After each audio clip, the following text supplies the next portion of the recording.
আসসালামু আলাইকুম। আজকে রান্না করব, আপনাদের মাঝে রান্না করে দেখাবো হলো চাপিলা মাছ, লাউ শাক দিয়ে পাতুরি। তেলটা দিয়ে দিলাম, একে একে এখানে কাঁচামরিচ, আদা রসুন পেস্ট, এটা ধনিয়া ফাঁকি, কিন্তু কালারটা বেশি আসছে, কিন্তু এমনি সাধারণ কালার কম। এটা লবণ,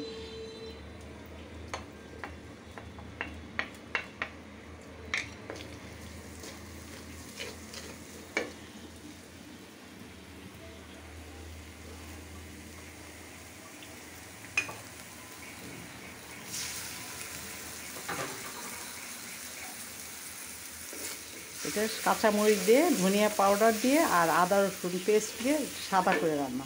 এখানে টমেটোটা দিয়ে দিলাম, টমেটোটা অনেক সময় গলে না, তাই একটু আগে দিয়ে দিলাম, টমেটোটা গলে যায়। কাঁচামরিচটা বেশি দিয়েছি ঝাল হওয়ার কারণে, কারণ শাকের তরকারিতে ঝাল না হলে ভালো লাগে না।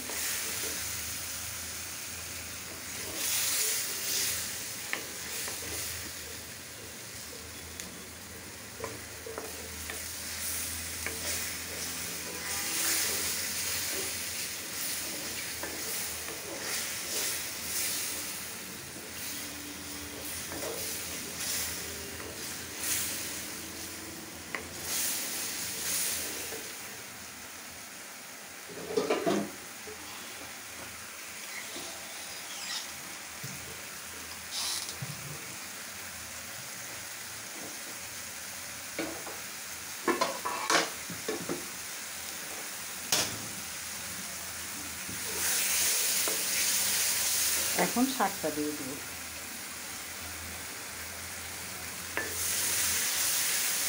মশলাটা একটু ভালো করে কষায় না নিলে বাজে স্মেল আসবে। এখন শাকটা দিয়ে দেবো।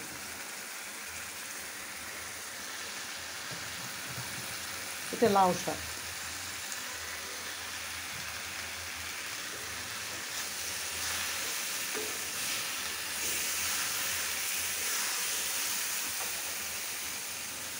কড়াইটাতে খালি ধরে যায়।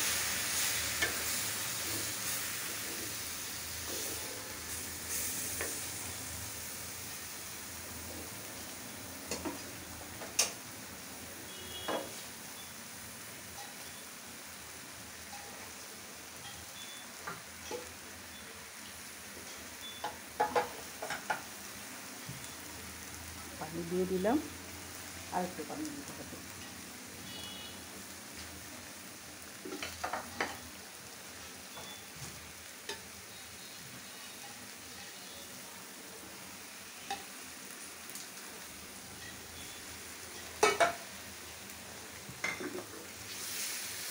একটু ঝোল ঝোল না হলে ভালো লাগবে না, শাকের তরকারি তো একটু ঝোল ঝোল লাগলে ভালো লাগবে খেতে।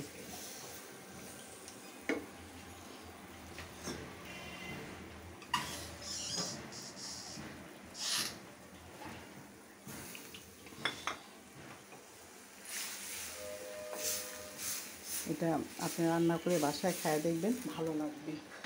ওই যে কড়াইটা ধরে যায় এক সাইড, ওই সাইডটা সমস্যা হয়।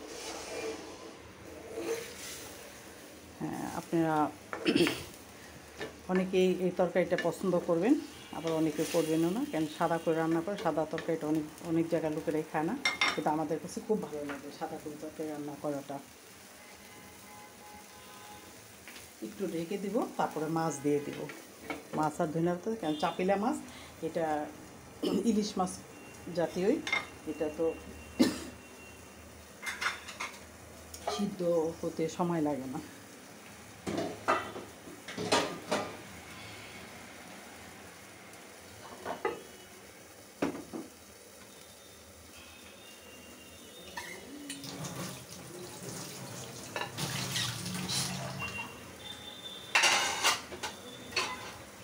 রান্না প্রায় শেষ পর্যায়ে, আরও দু একটা আইটেম করব, কিন্তু ওইটা মনে আপনাদের সাথে শেয়ার করতে পারবো না।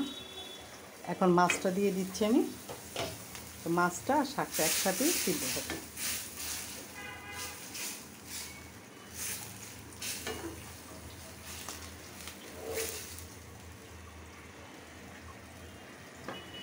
এটা চাপিলা মাছ।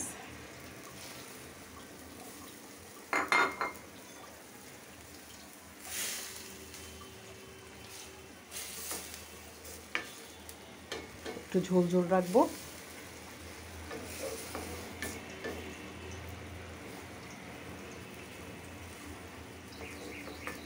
আপনারা তো চাপিলা মাছটা অনেকেরই পছন্দ। আমি উপরে ধনিয়া পাতাটা দিয়ে দিব।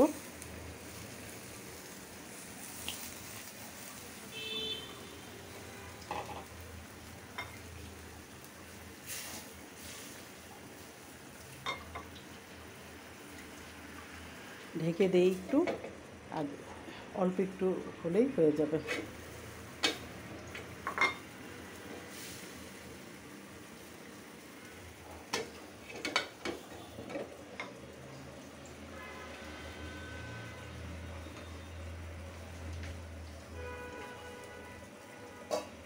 আমি আরেক চুলা একটা রান্না রেডি করতেছি।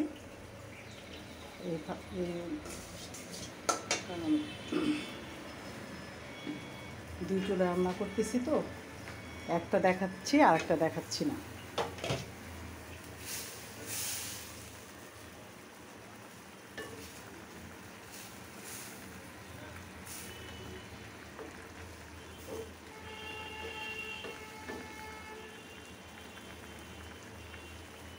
আমি এরকম ঝোলঝুলি রাখবো তরকারিতে, কারণ এর শাকের তরকারিতে একটু ঝোল না হলে ভালো লাগে না। রান্নাটা প্রায় শেষ। সবাই ভালো থাকবেন, লাইক দিবেন, কমেন্টস করবেন, শেয়ার করবেন এবং সাপোর্ট করবেন। আমার তরকারিটা হয়ে গেছে, গ্যাসটা অফ করে দেব।